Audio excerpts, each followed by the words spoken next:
আমরা সবাই পুরো বিশ্বকে জয় করতে চাই, পুরো বিশ্বকে নিজের চোখ দিয়ে দেখতে চাই। আমরা সবাই এর জন্য বেশ আশেপাশে ঘোরাফেরা করি, একটা দেশ ঘুরি, দুইটা দেশ ঘুরি, কেউ কেউ হয়তো 10টা দেশও ঘুরে এসেছি। কিন্তু বিশ্বের 150টা দেশ ঘোরার ইচ্ছা থাকলেও আমরা কয়জন ঘুরে আসতে পেরেছি? আজকে আমরা এমনই এক বাংলাদেশি এবং বাংলাদেশি পাসপোর্টধারীর সাথে গল্প করব যে বিশ্বের 150টা দেশ ভ্রমণ করে এসেছে। তার পরিচয় কিন্তু শুধুই একজন ট্রাভেলার নয়, তিনি একজন ইনফ্লুয়েন্সারও। তিনি প্রায় 67,000 তরুণ তরুণী এবং শিক্ষার্থীদের ইনফ্লুয়েন্স করেছেন, তাদেরকে ঘোরা এবং বিভিন্নভাবে শিক্ষাঙ্গনে তাদেরকে অনেক কিছু শিখিয়েছেন। আজকে আমরা আড্ডা দেব কাজী আসমা আজমেরি আপুর সাথে। আপু কেমন আছেন? ভালো, সবাইকে অনেক শুভেচ্ছা। আপু, আপনার যে এই যে ঘোরা 150টা দেশ ঘুরে এসেছেন, আপনি 150টা দেশ ঘোরার ইচ্ছা কেন হলো?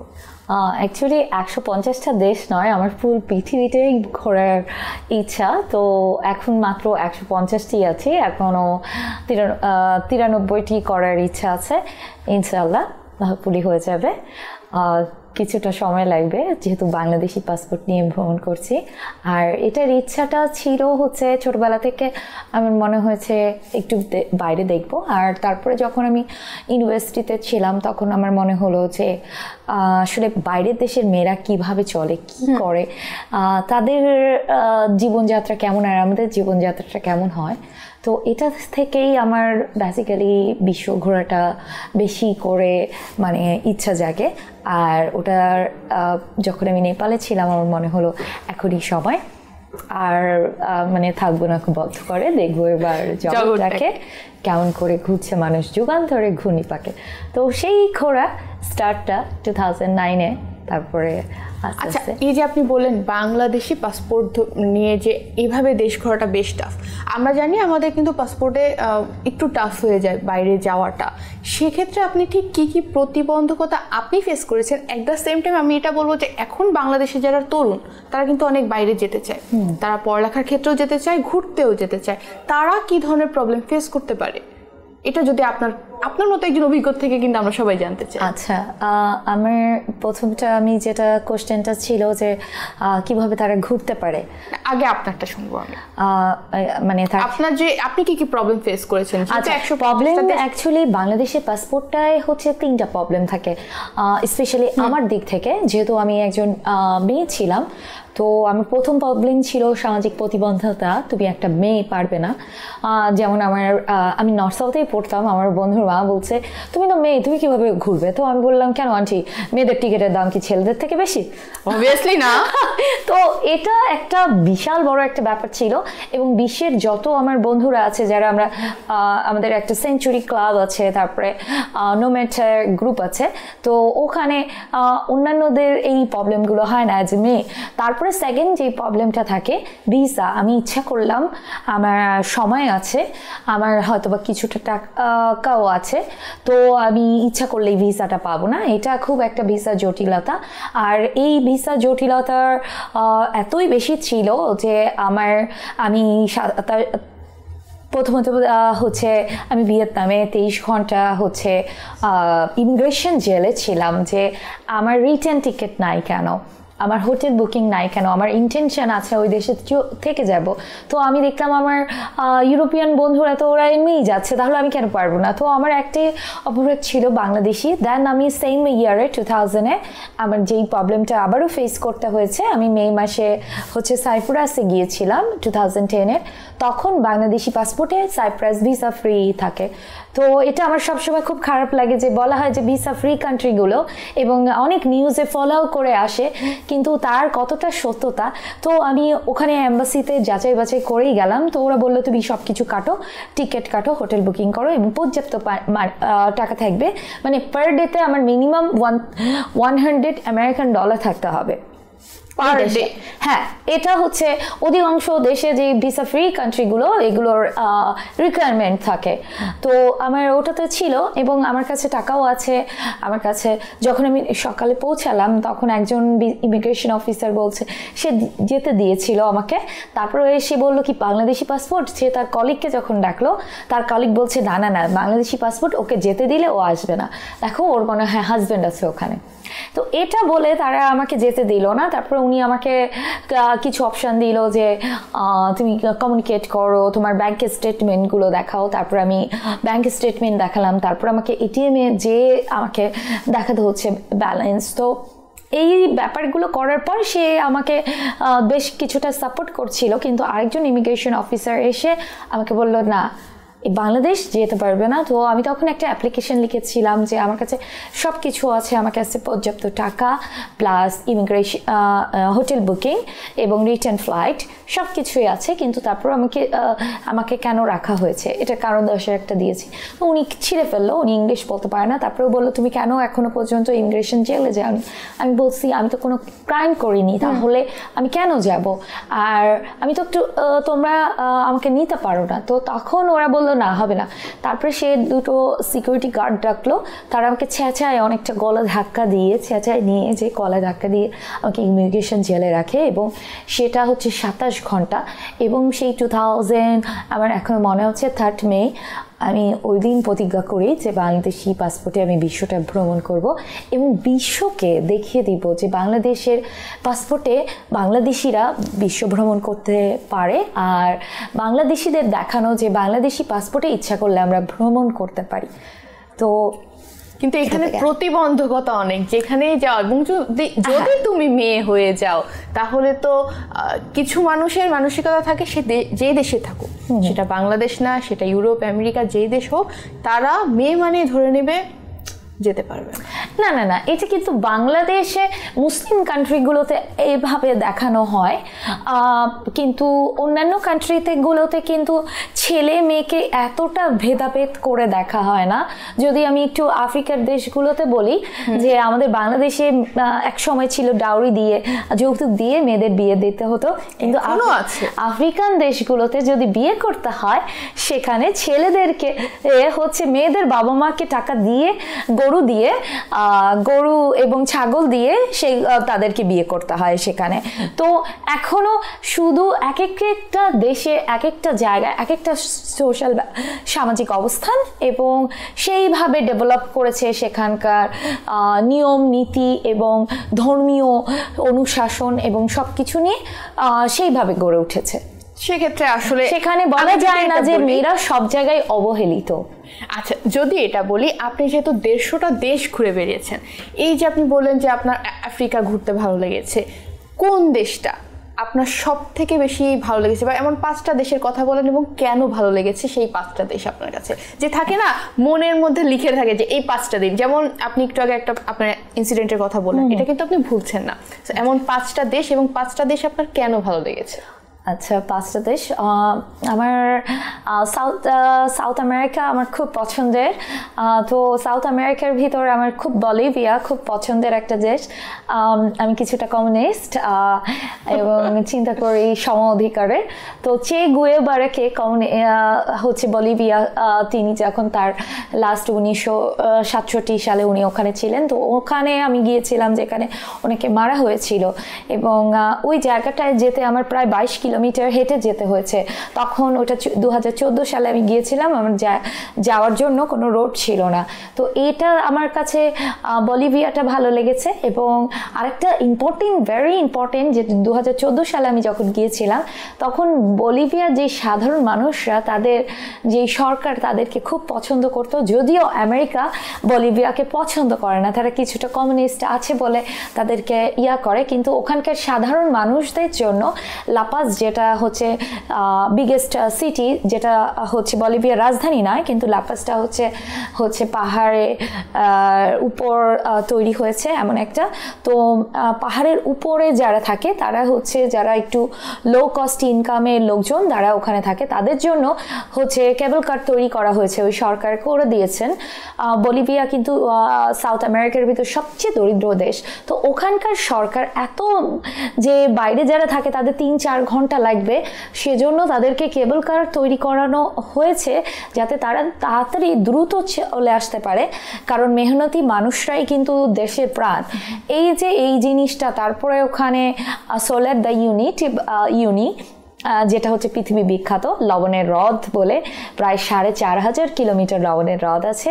তারপরে হচ্ছে এটা অনেক চমৎকার, এটা ওয়ান অফ দ্য টপ লিস্টে মানুষের ট্রাভেলারদের থাকে। তারপরে লেক টিটিকাকা যেটা হচ্ছে প্রায় 5200 মিটার হচ্ছে উঁচুতে ওখানে একটা লেক তৈরি করা হয়েছে, মানে ন্যাচারালভাবে হয়েছে। এখানে হাইকিং এর জন্য অনেক বিখ্যাত, আর ওয়ার্ল্ডের ডেঞ্জারাস বাইসাইক্লিং এর রোড আছে। তো সব কিছু দিয়ে, এবং মানুষ ওরা এত দরিদ্র কিন্তু ওরা কখনো ভিক্ষা করে না। তো এই জিনিস কাজ করতে, হ্যাঁ মানে ওই জিনিসটা, এবং তাদের ট্র্যাডিশনাল ড্রেস, খাবারটা আমাদের মতো ভাত খায় ওরা। ট্র্যাডিশনাল ড্রেস ট্রাই করা হয়েছে? হ্যাঁ অবশ্যই। তো দেখা যাচ্ছে যে তারা ভাত খায়, প্রথমে তারা স্যুপ খায়, তারপরে ভাতের সাথে দেখা যাচ্ছে বিনটা থাকে, আর দেখা যাচ্ছে অন্যান্য মানে পটেটো, আলু যেটা থাকে, আলু এবং মুরগি কিংবা মাছ কিংবা স্পেশালি গরু, অন্যান্য খাবার থাকে। তো এই জিনিসগুলো আমার কাছে খুব ভালো লেগেছে। আর দ্বিতীয়ত আমার ইউরোপের ভিতর সবচেয়ে পছন্দের দেশ হচ্ছে স্পেনের মানুষজন অসম্ভব মজার, এবং তারা বলে উষ্ণ মানুষ। এবং যেখানে মজার একটা ছোট্ট গল্প আমরা শুনতে চাই। অনেক তো মজার গল্প আছে, আমি একটু বলে ফেলি স্পেন কেন আমার পছন্দ। যে প্রত্যেকটা শহরে, ওখানে একটা শহর আছে কর্দোবা, ওটা হচ্ছে মুসলিম অটোমান এম্পায়ারের যেই ঐতিহ্য আর হচ্ছে যেই হেড্রেসটা ওখানে পাওয়া যায়। এবং তারপরে হচ্ছে মাদ্রিদ যেটা হচ্ছে রাজধানী, যেখানে আমরা দেখতে পাই প্লাজা প্রিন্সিপাল দিয়ে অনেক চমৎকার একটা মাল্টি স্প্যানিশ কালচারের একটা সমন্বয়।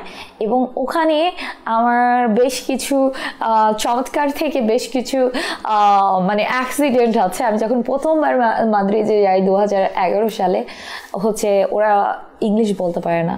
আমি বলছি যে আমার বাস হচ্ছে এটা, আমার বাস নাম্বার 35, তো ওরা এই 35 বুঝে না। তো আমি দেখতেছি লেখা আছে মাদ্রিদ টু বার্সেলোনা বাস। তো আমি জিজ্ঞেস করছি এটা কি এই টাইমের বাস, এটা কি 7:30-তে যেই বাসটা 1:30টায় যায় যে এই বাসটা? তো ওরা কেউ বলতে পারছে না। আমি জিজ্ঞেস করছি 35 নাম্বার কিনা। সাথে কেউ ছিল না? না, আমি তো সোলো ট্রাভেল, তো সঙ্গে কেউ ছিল না। তারপরে আমি সবার কাছে জিজ্ঞেস করছি, তারপরে আমার বাসটা চলে যাচ্ছে। তারপর আমি বলছি যে এটা 35 নাম্বার কিনা, তো বাসটা আর থামে নাই। আর আশেপাশে কেউ হচ্ছে মানে ইংলিশ বলতে পারে না। তারপরে আমি লাস্টে আবার কাউন্টারে যেয়ে আমাকে জিজ্ঞেস করতে হয়েছে। তখন তো 2011 সাল, এভাবে গুগল ট্রান্সলেটর ছিল না। তো তারপরে অনেকক্ষণ পরে একজন লোক আসলো, সে আমাকে ইংলিশে বলল যে তোমার বাস চলে গেছে। তো আমি বললাম যে আমার বাসে আমি যেতে চাইছি, কিন্তু আমাকে বাসটা নেয়নি। আমি ওকে বারবার জিজ্ঞেস করছি এটা 35 কি নাম্বার বাস কিনা, তো চলে গেছে, আর ও বুঝেও না আমার কথা। তো তখন আমি বললাম আমার বাস চলে গেছে, তাহলে কি হবে, আমি যাবো কি করে? আর কোনো বাস আসছে? বললো ওটা রাত 1:30টার সময় বাসটা ছিল, এরপর আর 7:30টায়। তারপর বললো তোমাকে নতুন করে আবার টিকিট কাটতে হবে। আমি তো এখন কান্না দিলাম, মানে কানতে কানতে হচ্ছে ওরা আমাকে তারপরে দয়া করলো, আমাকে দ্বিতীয় টিকিটটা দিল। তারপরে সবচেয়ে ব্যাড ছিল যে আমি হচ্ছে বাস স্ট্যান্ডে হচ্ছে মানে চেয়ার থাকে ওখানে ঘুমাতে গেলাম। তো ঘুমাতে গেল, বললো কি যে তুমি ঘুমাতে পারবে। তখন 2টো বাজে, তো আমি 4টার সময় আমাকে পুলিশ এসে উঠায় দিচ্ছে, বলছে যে উঠো। আমি ঠিক আছে 4টার পর আর ঘুমানো যাবে না। তো আমি বললাম আমি তো ঘুমাইছি 2টায়।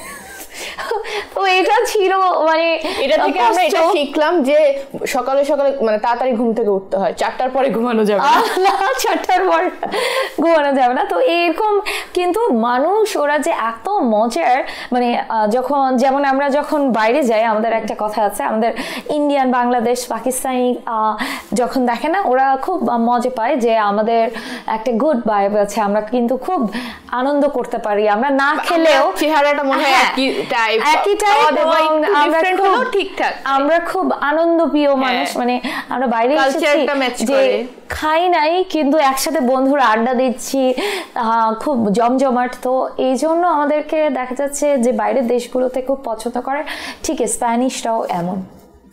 আমরা কিন্তু 2টা দেশের নাম শুনেছি, 5টা দেশ। তারপরে হচ্ছে আমি যদি বলবো মরক্কো, মরক্কো আমার অনেক পছন্দের, যেটা ইবনে বতুতার বাড়ি ছিল।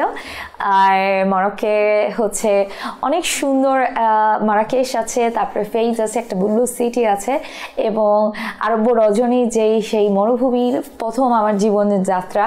তো মরুভূমি তখন আমরা একটা 6 দিনের একটা ট্রিপ করি, তো মরুভূমি উটের উপর দিয়ে সকাল থেকে সন্ধ্যা পর্যন্ত আমরা উটের উপর করে করে ওই জায়গাগুলোতে যেতাম। তো এই জন্য আমার খুবই পছন্দ, এবং এটা nowadays one of the most famous destination, top destination।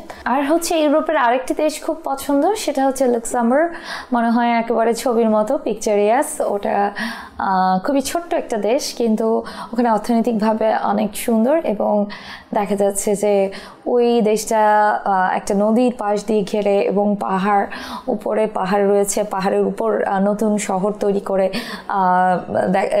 দেখা যাচ্ছে রাস্তা বানিয়েছে, আর নিচে দেখা যায় যে ক্যাসেলটা আছে। তো এটা আমার কাছে খুব পছন্দের একটা দেশ। আরও আছে রিও দা জেনেরো, স্পেশালি ব্রাজিল হচ্ছে আমার খুবই পছন্দের জায়গা, এবং ব্রাজিলের রাজধানী নয় সাও পাওলো, আর রিও দা জেনেরো হচ্ছে সেকেন্ড সিটি।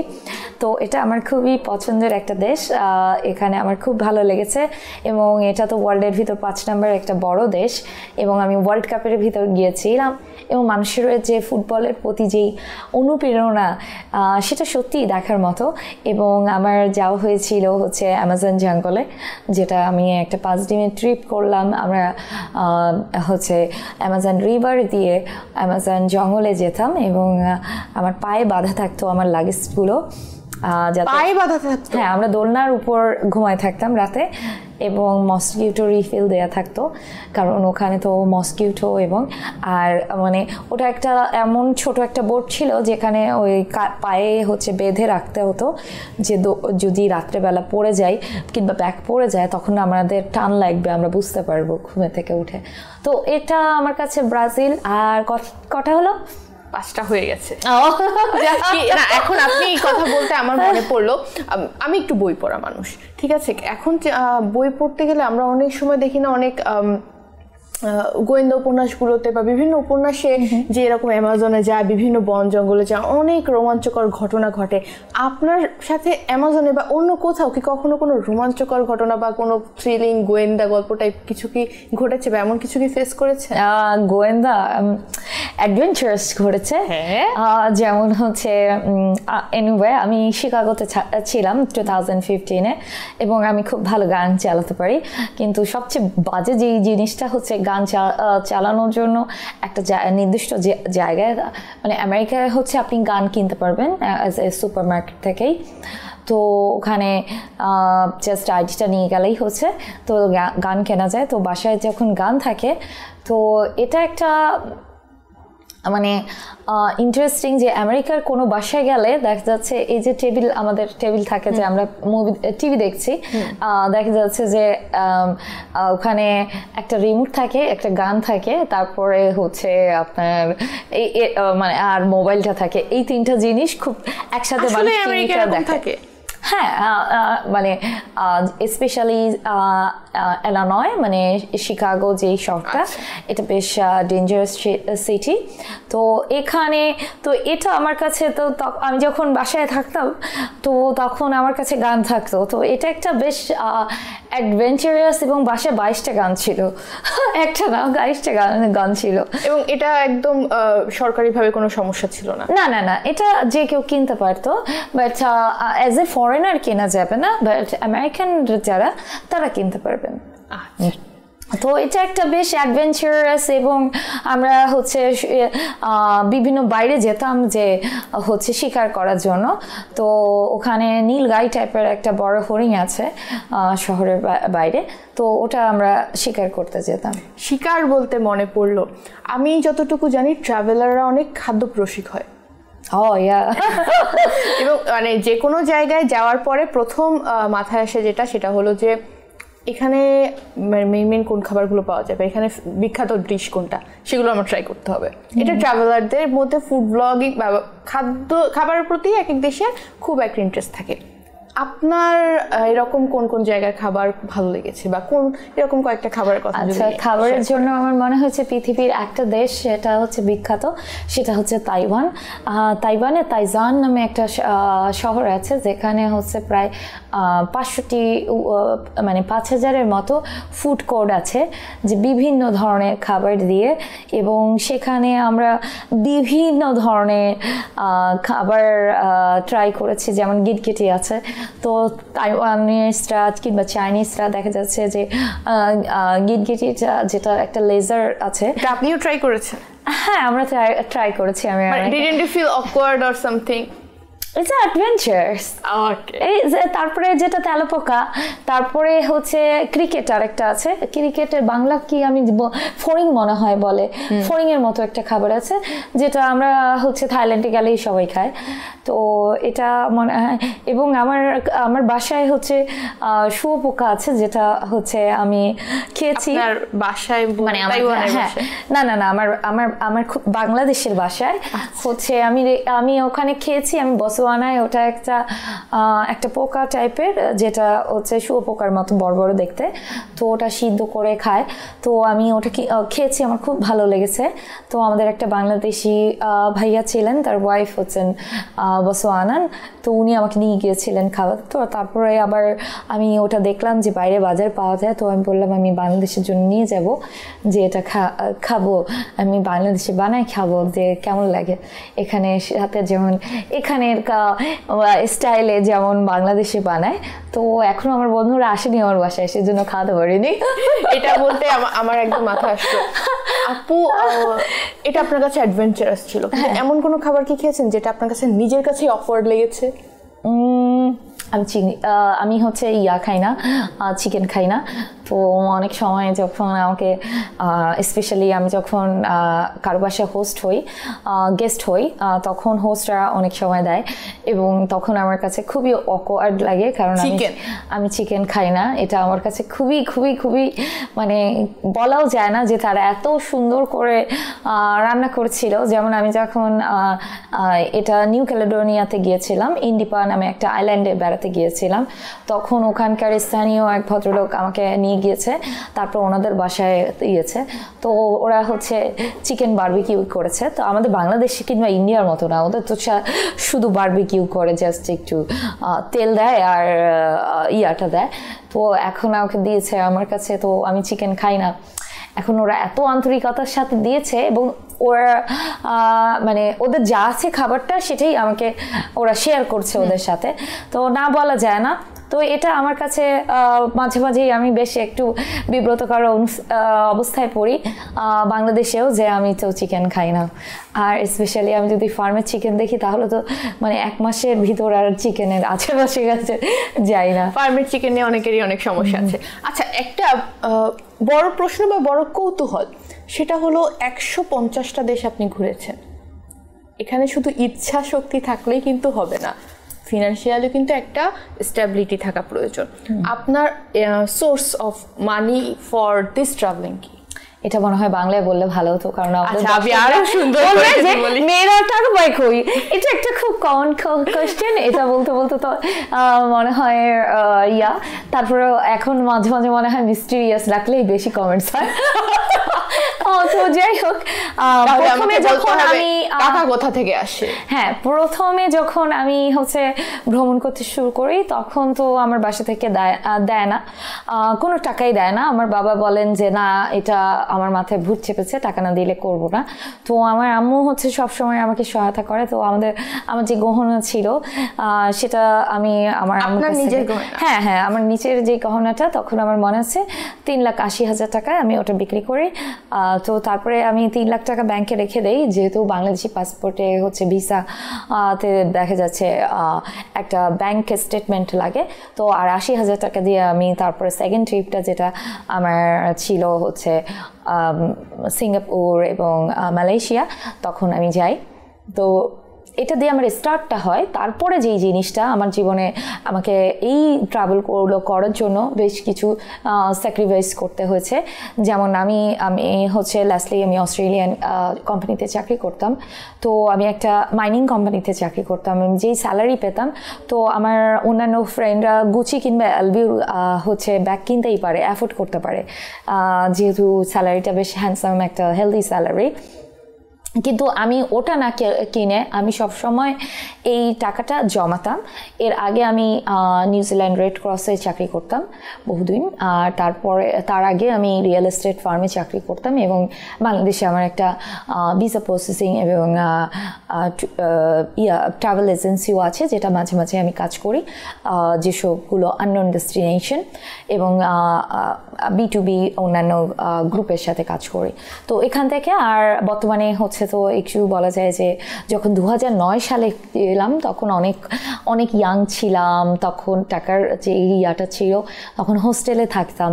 তো এটা হোস্টেলে তখন $8 কিংবা $10 দিয়ে একটা হোস্টেলে থাকতাম। দেখা যেত 8 থেকে 10 জনে 12-15 জনের সাথে শেয়ার করতে হতো রুমটা। তো ওই সময় ওইভাবে তো থাকতাম, তো সেজন্য দেখা যেত যে সেইভাবে খরচটা হতো না। আর দেখা যাচ্ছে যে বর্তমানে যেটা দেখা যাচ্ছে, ওই হোস্টেলে থাকতে থাকতে যেহেতু একা ভ্রমণ করি, এখন একটা অভ্যাস হয়ে গিয়েছে যে একা হোটেল থাকবো না, থাক মানে মাসে 3 দিন একটা হোটেলে থাকি, যে একটু রেস্ট নেওয়া দরকার, যে আর অন্য সময় যখন হোটেলে না থেকে আপনার হোস্টেলে থাকা হয় কিংবা কারো বাসায় থাকা হয় ফ্রি। আমাদের ইন্টারন্যাশনাল বেশ কিছু গ্রুপ আছে, নোম্যাড নামিয়া আছে, তারপরে কাউ সার্ফিং আছে, এবং আমাদের হোয়াটসঅ্যাপ ওয়ার্ল্ড ট্রাভেলার গ্রুপ আছে। তো এখানে আমরা যেখানে যাই ওখানে জিজ্ঞেস করি কে হোস্ট আছে, আমি এখানে আছি। তো তখন তারা ওখানে যে থাকে তারা আমাদেরকে ফ্রি অফ কস্টে হোস্ট করে। তো কস্টিংটা নাওএডেজ যেটা, এটা হচ্ছে খুব বেশি হয় না। যেটা সবচেয়ে বেশি হয় যে বাংলাদেশের মানুষকে আমাকে প্রুফ করতে হয় যে আমার একটা বেটার জব আছে, এটার জন্যই হচ্ছে আমার ভিসাটা পাওয়া যায়, এবং আমার ব্যাংকে ভেরি হ্যান্ডসাম মানি আছে যে আমি ওই দেশটায় গেলে যে কোনো সিচুয়েশন আমি সামলাতে পারবো। না, আমি ওই দেশে থেকে যাব না, মানে এটা হচ্ছে এম্বাসিকে প্রুফ করা যে আমি ওই দেশে থেকে যাব না। যখন আমি নিউজিল্যান্ডে যাচ্ছি তখন আমাকে, যেমন আমি 2012-এ নিউজিল্যান্ডে গিয়েছি, অস্ট্রেলিয়া থেকে আমি ভিসাটা নিয়েছিলাম। তখন আমাকে জিজ্ঞেস করছে যে নিউজিল্যান্ড এম্বাসি তোমার কাছে টাকা আছে কত, তোমার ব্যাংক অ্যাকাউন্টে কত। তো আমি বলছি এটা হচ্ছে নিউজিল্যান্ড কারেন্সিতে মোর দ্যান $100,000 আছে। তো তারপরে ওরা আমাকে 25 মিনিটে দিয়েছে, অথচ লেখা আছে 14 দিনে ভিসা দেয়। তো এটা হচ্ছে যে কতটা আছে, তো সেটার উপর ডিপেন্ড করে, এবং আমার যেই এডুকেশন আছে, তো তারপর আমার জব, তার উপর ভিত্তি করে কিন্তু আমি ইয়াটা পাই। আর এই জব করতে যে, এই ভ্রমণ করতে যে দেখা যাচ্ছে আমি 1.5 বছর চাকরি করি, তারপরে 6 মাস ভ্রমণ করি। তো ওই সময়টায় 1.5 বছর যখন আমি চাকরি করি, আমি লাস্ট 1.5 ইয়ার্সে আমি কারোর সাথে যোগাযোগও করি নাই, এবং মিডিয়াতেও আসতে পারিনি। তো তখন আমি চাকরির ভিতর ব্যস্ত ছিলাম। তো তখন আমি চাকরি করে জমিয়েছি, আর তারপরে আমি চিন্তা করি 2 মাস কিংবা 6 মাস আমি ভ্রমণ করব ওই টাকাটা। তো এর জন্য দেখা যাচ্ছে জীবনে আমাকে দামি জামা কিংবা দেখা যাচ্ছে ব্র্যান্ডের কিছু, যেমন আমার একটা খুব ইচ্ছা রোলেক্স কিনবো, আমি ওটা কিনতে পারছি না। যেদিন আমি শেষ করব আমার ট্রাভেল, তখন হয়তো বা আমার কাছে কিংবা আমি গহনা কিনবো সোনার, তো এগুলো আমার কাছে নেই। আমার যত সেভিংস সেভিংস আর ছিল, তো ওইটা দিয়ে আমি হচ্ছে ভ্রমণ করি। আর এখন তো লাকি যে আমার প্যারেন্টস থেকে আমি বাসা পেয়েছি যেখানে আমার একটা লাইব্রেরি আছে, তো ওখান থেকে আমার একটা ভালো মোর দ্যান 50,000 টাকা মান্থলি হচ্ছে আমি ঘর ভাড়া পাই। সেখান থেকে আমি যখন চাকরি নাও করি তো ওখান থেকে একটা ফিক্স আছে যেটা দিয়ে আমার ভ্রমণ এবং আমার লাইফস্টাইল আমি কভার করতে পারি। ভ্রমণ বলতে মনে পড়েছে, যেই মানুষটা 150টা দেশ ঘুরে বেরিয়েছে সে আমাদের দেশের কয়টা জায়গায় ঘুরেছে? 43টি আমি জেলা ঘুরেছি। অ্যাকচুয়ালি আমি তো যখন বাংলাদেশে ভ্রমণ করতাম তখন অনেক ছোট ছিলাম আর স্টুডেন্ট ছিলাম এবং বন্ধু বান্ধবদের সাথে ঘুরে বেড়াতাম। আর বিশ্ব ভ্রমণটা কিন্তু আমি করছি সোলো হিসেবে, তো বাংলাদেশে আসলে সোলো ট্রাভেলটা করা খুব টাফ। যেমন আমি বন্ধু বান্ধব সাথে চলেই যায়।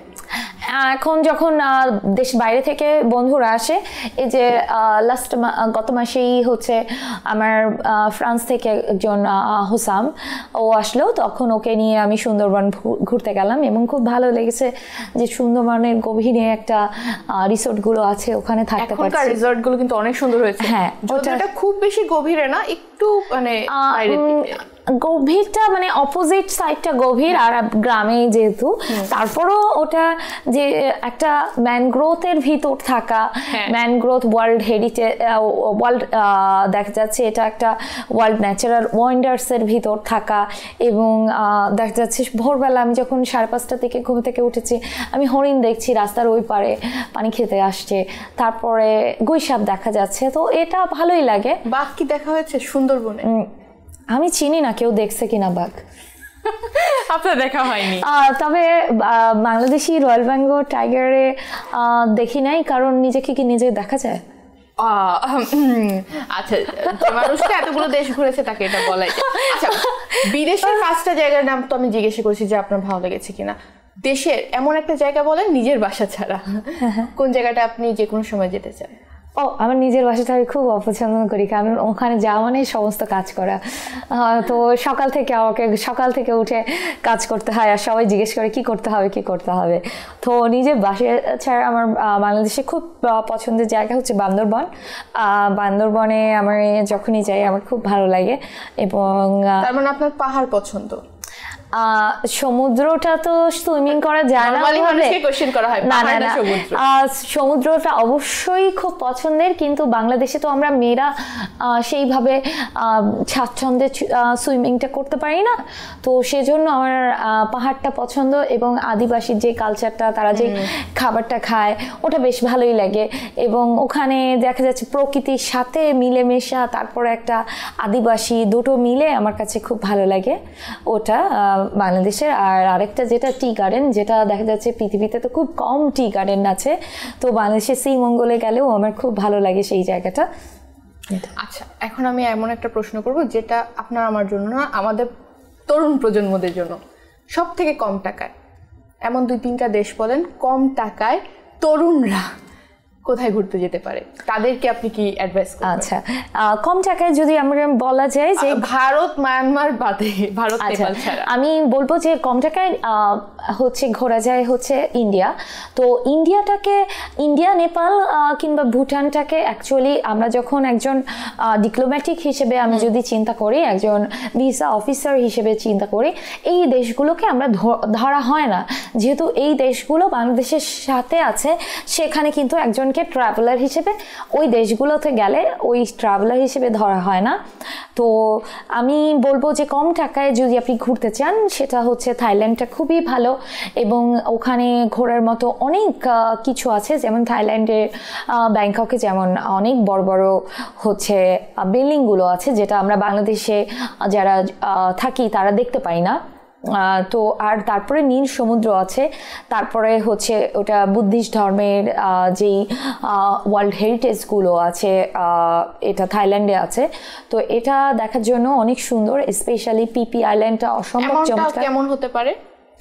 এখন হচ্ছে কি বাংলাদেশের মানুষজন তো হচ্ছে যে চিন্তা করে যে আমি যদি থাইল্যান্ডে যাই আমার জন্য 100টা শপিং করতে হবে, সেই হিসেব করে যদি যেতে আসতে থাইল্যান্ডে 35,000 টাকা যাওয়া আসা ফ্লাইট যাওয়া যায়, 35 to 42,000 টাকা ডিপেন্ড অন দ্য সেল। আর তারপরে যদি ওখান থেকে দেখা যাচ্ছে যে আপনি কোথায় থাকবেন, এখন আপনি যদি যে ইন্ডিয়ান খাবার খেতে চান সেটা তো একটা বিদেশি খাবার, ইন্ডিয়ান বাংলাদেশি খাবারটা তো বিদেশি ওখানে, তো ওখানে ওই খাবারটা খেলে তো অনেক এক্সপেন্সিভ হয়। আর যদি আপনি থাই খাবার খেতে চান তো প্রতিদিনে মোটামুটি আপনি 3 বেলা ইজিলি 500 টাকার ভিতর খেতে পারেন থাই যদি খাবার। হ্যাঁ, যেমন ওখানে 30 বাতে হচ্ছে যেটা আমরা এখানে নুডলসটা খাই, যেটা ওটা কোয়ান্টিটিটা এত বেশি থাকে যে ওটাতে আপনার পেট ভরে যায়। আর ফ্রুটস থাকে অনেক কম টাকায়, দেখা যাচ্ছে 150 থেকে 200 বাতে হচ্ছে বাংলাদেশি 500 টাকা, 500 থেকে 600 টাকায় প্রতিদিন খাওয়া যায়। আর তারপরে যে কম টাকায় দেখা যাচ্ছে বিভিন্ন কাউ সার্ফিং আছে, বিভিন্ন হোস্টিং গ্রুপ আছে। আর আমাদের বাংলাদেশিরা তো হসপিটালিটিতে তাদের কত ভাই বোনের পরিচিতরা আছে, সেখানে তো ফ্রি থাকাই যায়। আমেরিকায় যে কেউ কতজন হোটেলে থাকে, সবাই তো হচ্ছে যে নিউ ইয়র্কে পরিচিতর বাসায় থাকে, তো পরিচিতর বাসায় ওরকম কানেকশন করে গেলে কিন্তু থাকা যায়। আর একটা কাউ সার্ফিং, যেটা কাউ সার্ফিং, উলফিং, আরও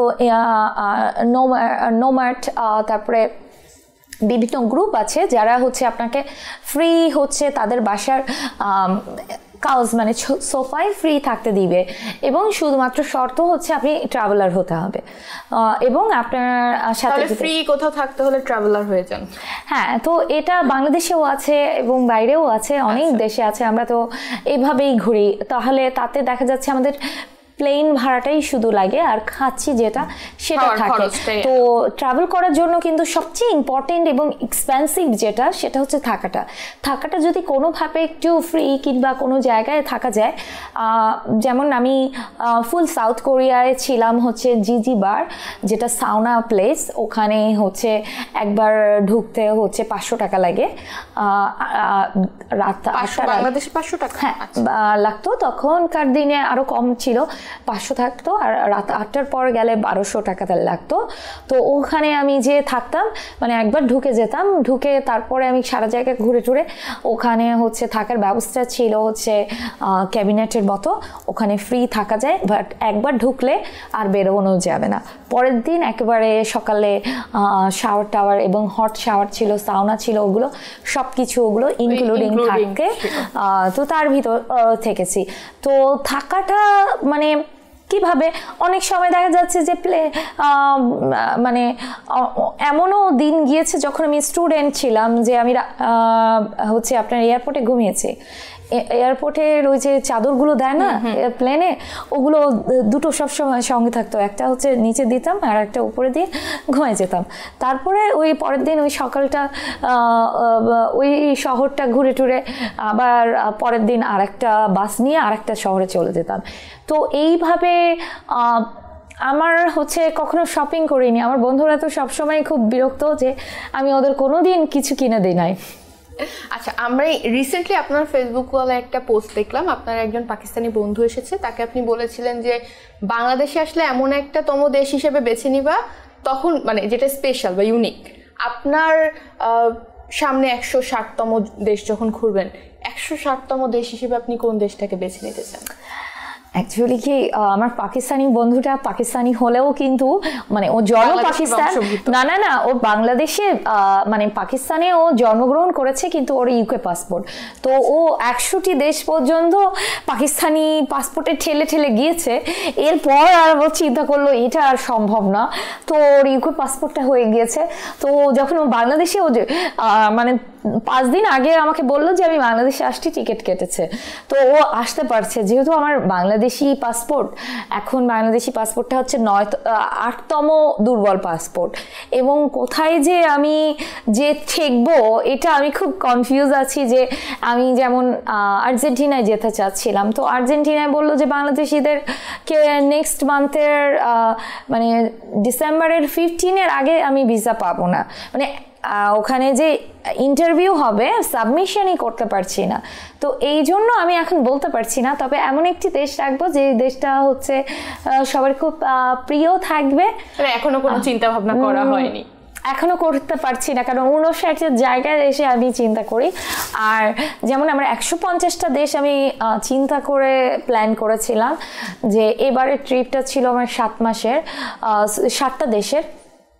তো 7টা দেশের ভিতর হচ্ছে আমি স্টার্ট করি সেনেগাল, গাম্বিয়া, সেখান থেকে গিনি বিসাউ, গিনি কনাকি, এবং গিনি কনাকি থেকে হচ্ছে মালি, এবং মালি থেকে হচ্ছে আইভরি কোস্ট, আইভরি কোস্ট থেকে ঘানা। তো আমি কেন এই ঘানাটাকে চুজ করি যে আমি একটা দেশ যাব যেই দেশটাতে ইংলিশ স্পিকার থাকবে, কারণ আমি এই ট্রিপটায় প্রায় 6 থেকে 8 সপ্তাহ আমি কথা বলতে পারতাম না, কারণ ফ্রেঞ্চ ল্যাঙ্গুয়েজ, ফ্রেঞ্চ এবং পর্তুগিজ ল্যাঙ্গুয়েজ, এবং সম্পূর্ণটা ট্রান্সলেটারের মাধ্যমে খুবই হার্ড ছিল। বাংলা ইংলিশ ছাড়া কোন কোন ভাষা শেখা হয়েছে? আচ্ছা, বাংলা ইংলিশ আমি স্প্যানিশ বলতে পারি, তো এটা আমার কাছে খুব পছন্দের একটা ল্যাঙ্গুয়েজ। আর তো হিন্দি আমি ফ্লুয়েন্টলি বলতে পারি, সেটা মনে হয় সবাই পারে। আর আরবিকটা আমি লিখতে পারি আর কিছুটা পড়তে পারি, খুব একটা বলতে পারি না এটা। আর ইংলিশটা তো ফ্লুয়েন্টলি সব। যদি আমরা ধরেন যে কেউ একজন বাংলাদেশি বাইরে ঘুরতে চায়, এরকম ট্রাভেলার হতে চায়, তাকে আপনি ভাষার জন্য কোন ভাষাটা শিখতে বলবেন বাংলা, ইংলিশ, হিন্দি ছাড়া? আমার মনে হয় পৃথিবীর সবচেয়ে বেশি স্প্যানিশ কান্ট্রি, ইংলিশের পরে যেটা পৃথিবী দখল করে রয়েছে স্প্যানিশ, আর তারপরে হচ্ছে ফ্রেঞ্চ। এই 3টা ল্যাঙ্গুয়েজ যদি কেউ জানে তাহলে তার জীবনটা অনেক ইজি। ইংলিশ মানে ইংলিশ, স্প্যানিশ, ফ্রেঞ্চ, এই 3টা ল্যাঙ্গুয়েজ খুব জানা দরকার, তাহলে তার কথা না বলে থাকা লাগবে না। কারণ ল্যাঙ্গুয়েজ না জানলে এমন হয়েছে, যেমন আমি এখানে বলি আইভরি কোস্টে আমি গিয়েছি, আমাকে একজন নিয়ে গিয়েছে, খাবার দিয়েছে, তো আমাকে বলছে যে তোমাকে আমি লোকাল খাবার খাবো, তো আমাকে লোকাল খাবার দিয়েছে। তো আমরা খাচ্ছি, তো হঠাৎ মানে ওর ইন্টারনেট শেষ হয়ে গেছে, তো আমি ওকে জিজ্ঞেস করছি কি, আমি কিন্তু চিকেন খাই না। তো বললো না চিকেন না, তোমার জন্য স্পেশাল খাবারের অর্ডার দিয়েছি। তো বই না নিয়ে আসতে আমি স্টার্ট করলাম, তো আমি দেখলাম ছোট ছোট বন। তো আমি বললাম এটা তো চিকেন না, তাহলে কি, এটা কি কবুতর? তো ও মুখে ওর খাবার ও খাচ্ছে, বলতে পারছে না। তারপরে আমি খাবারটা শেষ করে আমি বললাম যে আমি ওকে ইন্টারনেট শেয়ার করলাম, তারপরে ও আমাকে বের করে দিল। এটা হচ্ছে বিগ জায়ান্ট র্যাট, মানে আমি হচ্ছে না জেনে ইঁদুরও খেয়ে ফেলেছি। তো ভাষা না জানলে এরকম সবসময় পড়তে হবে, দেখা যাচ্ছে আমি ইঁদুর খেয়ে ফেলেছি। তো মানে এটা তারপর যাই হোক না, এখনো পর্যন্ত সাপটা খুঁজে পাইনি, তবে কোকোডাইল খেয়েছি অস্ট্রেলিয়ায় এবং ভিয়েতনামে, খুব পপুলার কোকোডাইল।